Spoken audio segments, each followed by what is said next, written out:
விஜயனுடைய சுற்றுப்பயணத்துக்கு மக்கள் தரக்கூடிய எழுச்சியும் ஆதரவும் நாளும் பொழுதும் பெறுகிற சப்போர்ட் வந்து அவங்கள கலங்கடிச்சிருக்குதுன்னு தான் நினைக்கிறேன். அதில் தான் உதயநிதி இப்போ சமீபத்தில் பார்த்தேன், தொட்டு பார்க்க முடியாது 75 வருட கட்சி அப்படி இப்படின்லாம் சொல்கிறாரு. திமுக வந்து காங்கிரஸை விட ஒன்றும் ஓல்டு பார்ட்டி கிடையாது.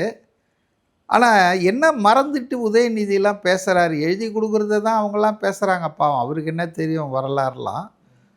திமுக என்பது நாடாளுமன்ற தேர்தலில் ஒரு தொகுதியில் கூட, அதாவது நான் சொல்கிறது பழைய வரலாறு இல்லை, அவங்க 67 ஆட்சிக்கு பிடிச்சி அண்ணா கலைஞர்லாம் முதலமைச்சர்களாக இருந்த பிறகு திமுக 39 நாடாளுமன்றத்தில் ஒரு தொகுதியில் கூட வெற்றி பெறாத படுதோல்வியை சந்தித்திருக்கிறது.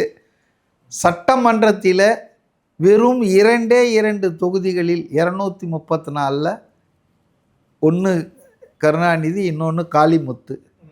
அவர் கடலாடின்ற தொகுதியில் ஜெயித்தார், இவர் துறைமுகத்தில் ஜெயித்தார். முரசொலியில் கவிதை எழுதினார், தம்பி நீ கடலாடி வா நான் துறைமுகத்தில் காத்திருக்கிறேன்னு.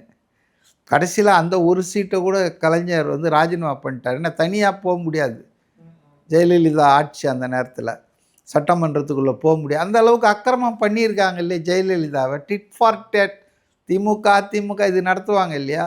ஸோ 2 பேர் ஒரு எம்பி கூட இல்லாமல் இருந்திருக்காங்க.